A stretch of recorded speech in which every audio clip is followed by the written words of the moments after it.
আসসালামু আলাইকুম। আমন্ত্রণ বাংলা ভীষণ সংবাদে আপনাদের সাথে আছি আমি শফিক রায়হান। শুরুতেই বিআরবি কেবল সংবাদ শিরোনাম। আওয়ামী লীগ সবসময় ব্যবসা বান্ধব বললেন প্রধানমন্ত্রী। মানুষের জীবনমান উন্নয়নে উদ্যোগ নিতে ব্যবসায়ীদের প্রতি আহ্বান। শাহজালালে মালয়েশিয়া বিমানে বোমা আতঙ্ক, ১৩৫ যাত্রী আর উড়োজাহাজটিতে তল্লাশি করে মেলেনি কিছুই, ফের স্বাভাবিক বিমানবন্দরের কার্যক্রম। আইনি নয়, বেগম জিয়ার বিদেশে যেতে প্রধান বাধা সরকার, মন্তব্য ফখরুলের। তার অসুস্থতাকে কেন্দ্র করে তারেককে দেশে আনতে চায় বিএনপি, বললেন কাদের। আজ শুরু উচ্চ মাধ্যমিক ও সমমানের পরীক্ষা, মোট পরীক্ষার্থী ১৪ লাখ। আন্দোলনের কর্মসূচি শিথিল করেছে শিক্ষার্থীরা।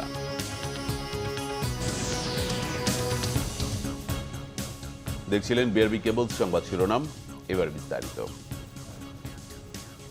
প্রধানমন্ত্রী শেখ হাসিনা বলেছেন, আওয়ামী লীগ সবসময় ব্যবসা বান্ধব। সরকারে থেকে তারা ব্যবসা করতে আসেননি। ব্যবসায়ীদের জন্য সরকার সব ধরনের সুযোগ তৈরি করে দেয়। মানুষের প্রতি দায়বদ্ধ থেকে ব্যবসা করার সাথে সাথে তৃণমূলের মানুষের জীবনমান উন্নয়নে সরকারের পাশাপাশি উদ্যোগ নিতে ব্যবসায়ীদের প্রতি আহ্বান জানান প্রধানমন্ত্রী।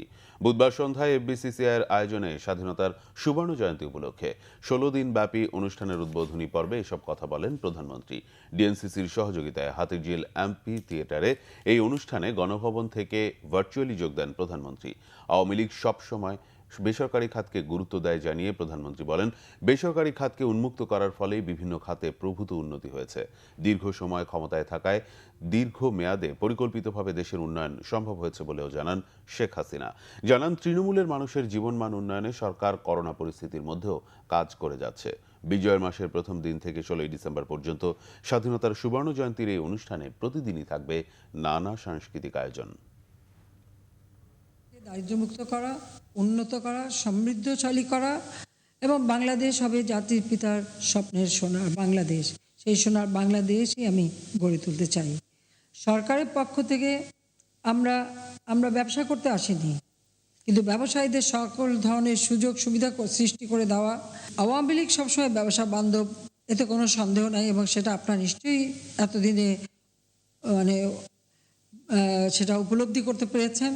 কিন্তু আপনাদের কাছেও একটা দাবি থাকবে, নিজ নিজ এলাকা হলেও সেখানকার মানুষের ভাগ্য পরিবর্তনে সরকারের কর্মসূচির পাশাপাশি আপনারাও কিছু কর্মসূচি নেবেন, তাদের আর্থিক সক্ষমতা যাতে বৃদ্ধি পায়। বিএনপি চেয়ারপারসন বেগম খালেদা জিয়া মৃত্যুর সাথে পাঞ্জা লড়ছেন বলে গতকাল জানিয়েছেন দলের মহাসচিব মির্জা ফখরুল ইসলাম আলমগীর। চেয়ারপারসনের মুক্তি ও গণতন্ত্র রক্ষায় জীবন বাজি রেখে আন্দোলনের জন্য প্রস্তুত থাকার আহ্বান জানান তিনি। বলেন, আইনি বাধা নয়, বেগম জিয়ার বিদেশে যেতে প্রধান বাধা সরকার। বিএনপি চেয়ারপারসন বেগম খালেদা জিয়ার মুক্তি এবং অবিলম্বে উন্নত চিকিৎসার জন্য বিদেশে যেতে অনুমতি দেওয়ার দাবিতে মৌন মিছিলের কর্মসূচি ছিল জাতীয়তাবাদী মহিলা দলের, কিন্তু পুলিশের অনুমতি না মেলায় তাৎক্ষণিক বিএনপির কেন্দ্রীয় কার্যালয়ের সামনে বিক্ষোভ সমাবেশ করে মহিলা দল। সাম্প্রদায়িক বাংলাদেশকে এই অবৈধ সরকার সাম্প্রদায়িক বাংলাদেশ করে তোলার চেষ্টা করছে, সেটা জন্য আমরা রুখে দাঁড়াই, গণতন্ত্র পুনঃপ্রতিষ্ঠা করি। বিএনপি নেতারা অভিযোগ করেন, বেআইনিভাবে রাজনৈতিক উদ্দেশ্যে বেগম খালেদা জিয়াকে আটকে রাখা হয়েছে। তারাই পরে এই নির্মমতা, তারাই পরে এই ভয়ঙ্কর নির্দয়তা, তারাই পরে দেশের একজন শ্রেষ্ঠ রাজনীতিবিদ যিনি বারবার গণতন্ত্রকে ফিরিয়ে নিয়ে এসছেন, তার উপর এই ধরনের অত্যাচার নামিয়ে নিয়ে আসে। আসুন আমরা সবাই দল মত নির্বিশেষে সকলে একত্রিত হয়ে আমরা আমাদের দেশের থেকে মুক্ত করি, তার চিকিৎসার ব্যবস্থা করি। বিএনপি মহাসচিবের অভিযোগ, বেগম খালেদা জিয়াকে রাজনীতি থেকে সরিয়ে দেওয়ার ষড়যন্ত্র চলছে। রাজনৈতিক শিষ্টাচারের বাইরে কাজ করছে ক্ষমতাসীনরা। সেই নেত্রী, এই দেশের মানুষের হৃদয়ের স্পন্দন, তিনি আজকে হাসপাতালে তিনি মৃত্যুর সঙ্গে লড়াই করছেন। কেন সরকার তাকে যেতে দিতে চায় না? তারা আইনের কথা বলে। এই আইন যেটা বলছে, এই আইনের মধ্যেই বলা আছে যে সরকার তাকে অবশ্যই তারা ইচ্ছে করলে তাকে বিদেশে যেতে দিতে পারে। বাধা আইন নয়, বাধা হচ্ছে এই সরকার, এই অবৈধ সরকার। পরে মহিলা দলের সভানেত্রী আফরোজা আব্বাসের নেতৃত্বে মৌন মিছিলের চেষ্টা হলে বাধা দেয় পুলিশ। এদিকে বেগম খালেদা জিয়ার স্বাস্থ্যের অবস্থা নিয়ে জাতীয় প্রেস ক্লাবে সংবাদ সম্মেলন করে ডক্টরস অ্যাসোসিয়েশন অব বাংলাদেশ ড্যাব। চিকিৎসকদের এই সংগঠন জানিয়েছে ক্রমশ বেগম জিয়ার স্বাস্থ্যের অবনতি হচ্ছে। চিকিৎসার স্বার্থে অবিলম্বে বিএনপি চেয়ারপারসনকে বিদেশে পাঠাতে অনুমতি দেওয়ার দাবি জানান ড্যাব নেতারা। সিকান্দার রেমান, বাংলাভিশন, ঢাকা। আওয়ামী লীগ সাধারণ সম্পাদক ওবায়দুল কাদের গতকাল বলেছেন, বেগম খালেদা জিয়ার অসুস্থতাকে কেন্দ্র করে তারেক রহমানকে দেশে ফিরিয়ে আনতে চায় বিএনপি। রামপুরায় বাসে অগ্নিসংযোগ বিএনপি জামাতের অতীত সহিংস অপকর্মের পুনরাবৃত্তি কিনা খতিয়ে দেখতে জাতির বিবেকের কাছে প্রশ্ন রাখেন তিনি। স্বাধীনতার সুবর্ণ জয়ন্তীর সমাপনী অনুষ্ঠান সফল করতে ঢাকার 2 মেয়র ও জেলা সংসদ সদস্যদের সাথে মতবিনিময় করেন আওয়ামী লীগ সাধারণ সম্পাদক ওবায়দুল কাদের।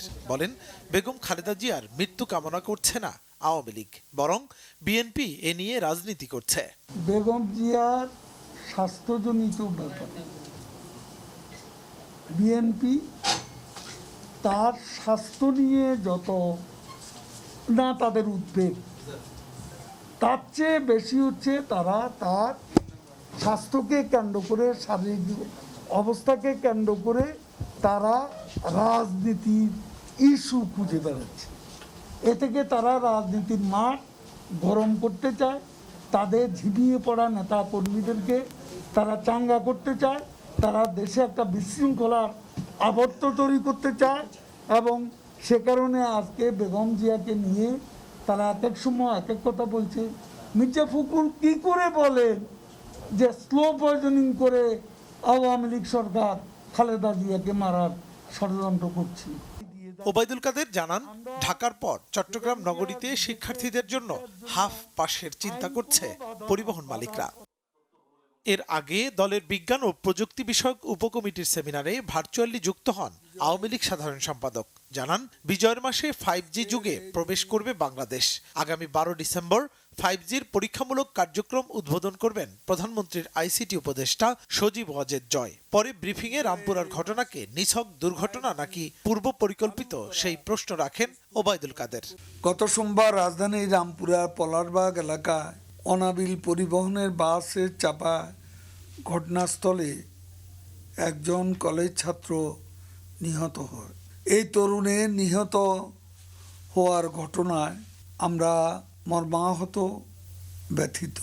এই ঘটনায় যারাই জড়িত তাদের আইনের আওতায় আনতে সরকার বদ্ধপরিকর।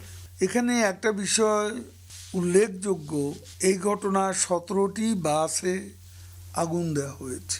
এটা কি দুর্ঘটনা ছিল নাকি পূর্ব পরিকল্পিত? এদিকে তথ্য ও সম্প্রচার মন্ত্রী ডক্টর হাসান মাহমুদ বলেছেন, বেগম খালেদা জিয়া ইস্যুতে আন্দোলনের ভয় দেখিয়ে লাভ নেই। রামপুরার ঘটনা তদন্ত করা হচ্ছে। ছাত্রদের উপর ভর করে একটি মহল দেশকে অস্থিতিশীল করতে চাইছে বলে অভিযোগ করেন তিনি। ছাত্রদের আন্দোলনে ভর করে একটি মহল দেশে বিশৃঙ্খলা সৃষ্টি করার অপচেষ্টা চালাচ্ছে। গত পরশুদিন রাতের ঘটনা থেকে সেটি স্পষ্ট, এবং ছাত্রদের গায়ে কালিমা লেপন করার চেষ্টা চালাচ্ছে। ছাত্ররা অনেক দিন ধরে আন্দোলন করছে, তারা কিন্তু কোনো জায়গায় গাড়িতে আগুন দেয় নাই, এমনকি ভাঙচুরের ঘটনাও ঘটে নাই। যে কোনো ষড়যন্ত্রের বিষয়ে সবাইকে সতর্ক থাকার আহ্বান জানান তথ্য ও সম্প্রচার মন্ত্রী ডক্টর হাসান মাহমুদ। মামলা হয়েছে, তদন্ত হচ্ছে। মুহিবুল্লাহ মুহিব, বাংলাভিশন, ঢাকা।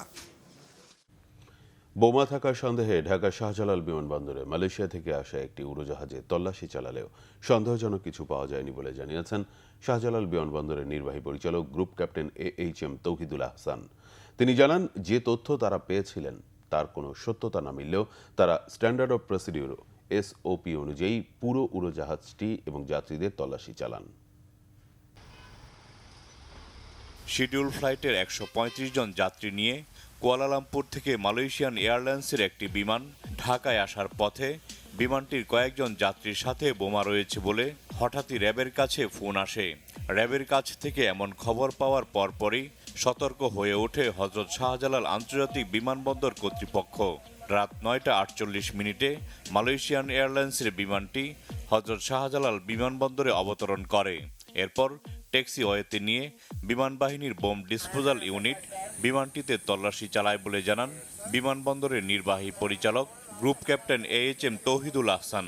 সেখানে SOP অনুযায়ী যে সমস্ত তল্লাশিভাবে যেভাবে করার কথা সেভাবে করা হয় এবং সর্বশেষ প্রথমে আমরা প্যাসেঞ্জারকে অফলোড করি, অফলোড করার পরে প্যাসেঞ্জারকে সিকিউরিটি তল্লাশি করি, বোম যে বিডিও টিম তারা তল্লাশি করে, যন্ত্রপাতির মাধ্যমে তল্লাশি করার পরে তাদেরকে আমরা টার্মিনাল বিল্ডিংয়ে পাঠিয়ে দিই। তারপরে কার্গো অফলোড করা হয়, কার্গোও আমরা তল্লাশি করি অফলোড করার সময় এবং আলহামদুলিল্লাহ আমরা কোনো ডেঞ্জারাস বা কোনো বোম সদৃশ বা কিছুই পাওয়া যায়নি। বিমানটিতে থাকা 135 জন যাত্রীর মধ্যে 134 জন যাত্রী বাংলাদেশি এবং একজন মালয়েশিয়ান নাগরিক বলে জানান তৌহিদুল আহসান। বিমানটি জরুরি অবতরণ করেনি বলেও জানান তিনি। বাংলাদেশ বিমান বাহিনীকে খবর দেওয়া হয়, তারা খুব অল্প সময়ের মধ্যেই বোম ডিসপোজাল টিম QRF এবং ATU নিয়ে হাজির হয়, এয়ারক্রাফট প্ল্যান করে এবং অন্যান্য সংস্থা RAB, APBN, Bangladesh police, Bangladesh army, অন্যান্য যারা আছে Bangladesh fire service, civil defence এবং গোয়েন্দা সংস্থাসমূহ সবাইকে খবর দেওয়া হয় এবং সবাই তখন আমরা আমাদের যে তল্লাশি করা এয়ারক্রাফট নামার পরে ডেপ্লয়েড হয়ে যাই। তারপরে আমাদের ডিটেল তল্লাশি চলে। অভিযানে সেনাবাহিনী, র্যাব, APBN ও ফায়ার সার্ভিস সহ বিভিন্ন গোয়েন্দা সংস্থা সহায়তা করে বলে জানান হযরত শাহজালাল বিমানবন্দরের নির্বাহী পরিচালক group captain AHM Tauhidul Ahsan. Jahangir Akand, Bangla vision, Dhaka. আজ থেকে শুরু হচ্ছে এবছরের HSC ও সমমানের পরীক্ষা। করোনার কারণে দীর্ঘদিন পর শুরু হচ্ছে এই পরীক্ষা। 9টি সাধারণ শিক্ষা বোর্ড এবং মাদ্রাসা ও কারিগরি মিলিয়ে মোট পরীক্ষার্থী প্রায় 14 লাখ। গ্রুপ ভিত্তিক 3টি বিষয়ে নম্বর ও সময় কমিয়ে 1.5 ঘন্টায় হবে পরীক্ষা। MCQ ও সৃজনশীল অংশের মধ্যে কোনো বিরতি থাকবে না, আর পরীক্ষার্থীদের অবশ্যই আধা ঘন্টা আগে কক্ষে বসতে হবে। এদিকে ঢাকা মেট্রোপলিটন পুলিশের পক্ষ থেকে এক বিজ্ঞপ্তিতে জানানো হয়েছে, পরীক্ষা চলাকালে কেন্দ্রের 200 গজের মধ্যে পরীক্ষার্থী ছাড়া অন্য কারো প্রবেশ সম্পূর্ণ নিষিদ্ধ থাকবে। নিরাপদ সড়ক ও নতুন ঘোষিত 11 দফা বাস্তবায়নের দাবিতে গতকাল রাজধানীর বিভিন্ন স্থানে সড়ক অবরোধ কর্মসূচি পালন করেছে শিক্ষার্থীরা। স্কুল ড্রেস পরে সড়কে গণপরিবহন আটকে দেয় তারা। বাস, মোটরসাইকেল, মাইক্রোবাস ও প্রাইভেট কার চালকের লাইসেন্সও চেক করে শিক্ষার্থীরা। এদিকে উচ্চ মাধ্যমিক ও সমমানের পরীক্ষার জন্য আজ দুপুর 12টা থেকে 1টা পর্যন্ত মানববন্ধন করবে শিক্ষার্থীরা। টানা 13 দিনের আন্দোলনের পর রাজধানীতে বুধবার থেকে বাসে শিক্ষার্থীদের অর্ধেক ভাড়া কার্যকর হয়েছে। তবে আন্দোলনরত শিক্ষার্থীরা বলছে, সারা দেশে বাসে অর্ধেক ভাড়া সহ নিরাপদ সড়কের জন্য তাদের দেয়া দাবিগুলো না মানা পর্যন্ত তারা রাজপথ ছাড়বে না। রাস্তায় যানবাহনের কাগজপত্র চেক করে শিক্ষার্থীরা। বৈধ যানবাহনকে ছেড়ে দেওয়া হলেও যেসব যানের কাগজ নেই সেগুলোকে আটকে দেওয়া হয়। প্রতিবারে আমাদেরকে সান্ত্বনা দেওয়া হয়, কিন্তু কোনো আইন বাস্তবায়িত হয় না। বাস জোরে টান দিয়ে আমার ধাক্কা একবার ফালা দিছি, আমি উইটা আবার বাসের পিছে দৌড় দিছি, দৌড় দেওয়ার পরে আমাকে হেল্পার ঘুষি মারছে। রক্ত ঝরা এদের স্বাধীন করাইছে, সেখানে আমরা রক্ত ঝরাচ্ছি কেন? আমাদের ভাইদের বিচার চাওয়ার জন্য। কেন আমাদের এরকম করতে হবে? স্টুডেন্টদেরকে যদি আপনারা জীবনের নিরাপত্তা না দিতে পারেন তাহলে আমরা কোথায় যাব? লিখিত প্রমাণ সহ আমাদের সকল শিক্ষার্থীদেরকে দেখাতে হবে যে আমাদের দাবি মেনে নেওয়া হয়েছে। এই রামপুরা ব্রিজটায় মানুষ একটু বেশি চলাচল করে, যার কারণে এখানে আর রামপুরা বাজারে এই দুই জায়গায় 2টা ফুটওভার ব্রিজ একান্তই জরুরি। পুলিশটার নাম হচ্ছে সাইফুল, তার এক তো লাইসেন্স নাই, কাগজ নাই, গাড়ির কাগজ নাই, তারপরে গাড়ির নাম্বার নাই। পরে নিরাপদ সড়কের দাবিতে মিছিল করে আন্দোলনরত শিক্ষার্থীরা। মিছিল শেষে ঘোষণা করা হয় কর্মসূচি। সরকারি প্রজ্ঞাপন দিয়ে নিশ্চিত করতে হবে হাফ পাসের জন্য কোনো দিন নির্ধারণ কিংবা শর্তাবলী জুড়ে দেওয়া যাবে না। গণপরিবহনের ছাত্রছাত্রী এবং নারীদের অবাধ যাত্রা ও সৌজন্যমূলক ব্যবহার নিশ্চিত করতে হবে। ফিটনেস ও লাইসেন্সবিহীন গাড়ি এবং লাইসেন্সবিহীন চালককে নিয়োগকারী প্রতিষ্ঠানের বিরুদ্ধে কঠোর ব্যবস্থা নিতে হবে। শিক্ষার্থীদের আন্দোলনের কারণে রামপুরা সহ আশপাশের রাস্তায় যান চলাচল বন্ধ হয়ে যায়, ফলে দুর্ভোগে পড়েন সাধারণ যাত্রীরা। গুলশান একটা তেজগাঁও হয়ে লিঙ্ক রোড হয়ে হেঁটে আসছি, পুরো রাস্তায় গাড়ি যানজটের কারণে এটা আসতে অনেক দুর্ভোগে কষ্ট হচ্ছে আর কি। আমাদের ছাত্র আন্দোলন করতেছে, এটা সমর্থন করি, ঠিক আছে, কিন্তু আমাদের জনগণের দুর্ভোগের দিকটাও দেখা উচিত। পুলিশ জানিয়েছে, শিক্ষার্থীদের আন্দোলনে কিছু দুষ্কৃতিকারী ঢুকে পড়েছে।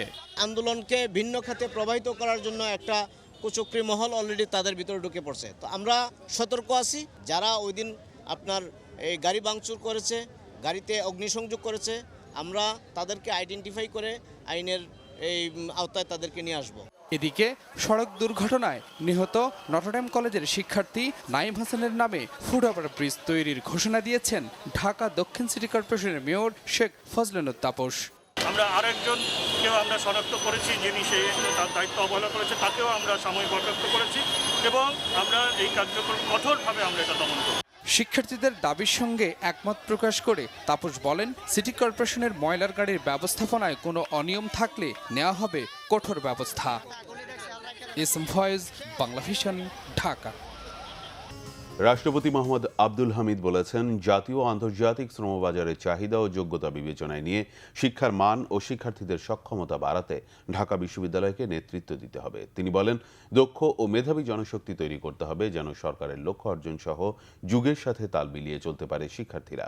বুধবার ঢাকা বিশ্ববিদ্যালয়ের খেলার মাঠে বিশ্ববিদ্যালয়টির শতবর্ষ পূর্তি উপলক্ষে আয়োজিত অনুষ্ঠানে ভার্চুয়ালি যুক্ত হয়ে রাষ্ট্রপতি মোহাম্মদ আব্দুল হামিদ এ মন্তব্য করেন। তিনি বলেন, উন্নয়নশীল দেশে উন্নীত হওয়ার খবরে আত্মতুষ্টিতে ভুগলে হবে না, উন্নত দেশের কাতারে যেতে সর্বাত্মক ভূমিকা নিতে হবে। চতুর্থ শিল্প বিপ্লবের সুযোগকে কাজে লাগিয়ে পঞ্চম শিল্প বিপ্লবের প্রস্তুতি নেওয়ার আহ্বানও জানান তিনি। এজন্য তথ্য প্রযুক্তি জ্ঞানে সমৃদ্ধ করতে বিশ্ববিদ্যালয়গুলোকে জোরালো ভূমিকা রাখতে হবে। এজন্য বিশ্ববিদ্যালয় কর্তৃপক্ষকে ক্যারিকুলাম নির্ধারণ ও পাঠদানের ক্ষেত্রে বিশ্বমানের কথা বিবেচনায় নেওয়ার পরামর্শ দেন তিনি। এক্ষেত্রে দেশ ও জনগণের আশা আকাঙ্ক্ষা পূরণের সক্ষমতা অর্জন করতে হবে। কুমিল্লার কাউন্সিলর সোহেল ও শ্রমিক লীগ নেতা হরিপদ হত্যা মামলার প্রধান আসামি শাহ আলম পুলিশের গুলিতে নিহত হয়েছে। রাত ১:৩০টায় চাঁদপুর রত্নাবতী গোমতী বেড়িবাঁধে এই বন্দুকযুদ্ধ হয়। পুলিশ জানায়, আসামিদের গ্রেফতারে গোমতী বেড়িবাঁধ এলাকায় গেলে তারা পুলিশকে লক্ষ্য করে এলোপাথারি গুলি করে। পুলিশও পাল্টা গুলি চালায়। পরে ঘটনাস্থলে কাউন্সিলর সোহেল সহ জোড়া খুনের মামলার প্রধান আসামি শাহ আলম গুলিবিদ্ধ লাশ পড়ে থাকতে দেখে। এর আগে এই মামলার ৩ নম্বর আসামি সাব্বির ও ৫ নম্বর আসামি সাজন পুলিশের সাথে গোলাগুলিতে নিহত হয়। ২২ নভেম্বর বিকেলে দুর্বৃত্তদের গুলিতে নিহত হন কুমিল্লার ১৭ নম্বর ওয়ার্ড কাউন্সিলর সৈয়দ সোহেল ও তার সহযোগী হরিপদ সাহা। স্বাস্থ্যমন্ত্রী জাহিদ মালেক বলেছেন, করোনার নতুন ধরনের ওমিক্রন ঠেকাতে দক্ষিণ আফ্রিকা থেকে আসা যাত্রীদের প্রাতিষ্ঠানিক কোয়ারেন্টিনে রাখার প্রস্তুতি চলছে। খুব শিগগিরই এটি কার্যকর হবে বলে জানান তিনি। এদিকে ওমিক্রন ঠেকাতে আফ্রিকায় বসবাসরত বাংলাদেশিদের জরুরি প্রয়োজন ছাড়া এই মুহূর্তে দেশে না আসার আহ্বান জানিয়েছেন পররাষ্ট্রমন্ত্রী ডক্টর এ.কে আব্দুল মোমেন। বিশ্ব এইডস দিবস উপলক্ষে আয়োজিত আলোচনায় প্রধান অতিথি হিসেবে অংশ নেন স্বাস্থ্যমন্ত্রী জাহিদ মালেক। আলোচনা সভা শেষে তিনি বলেন, করোনার নতুন সংস্করণ ওমিক্রন ঠেকাতে আফ্রিকা থেকে আসা যাত্রীদের প্রাতিষ্ঠানিক কোয়ারেন্টিনে রাখার প্রস্তুতি নিচ্ছে সরকার।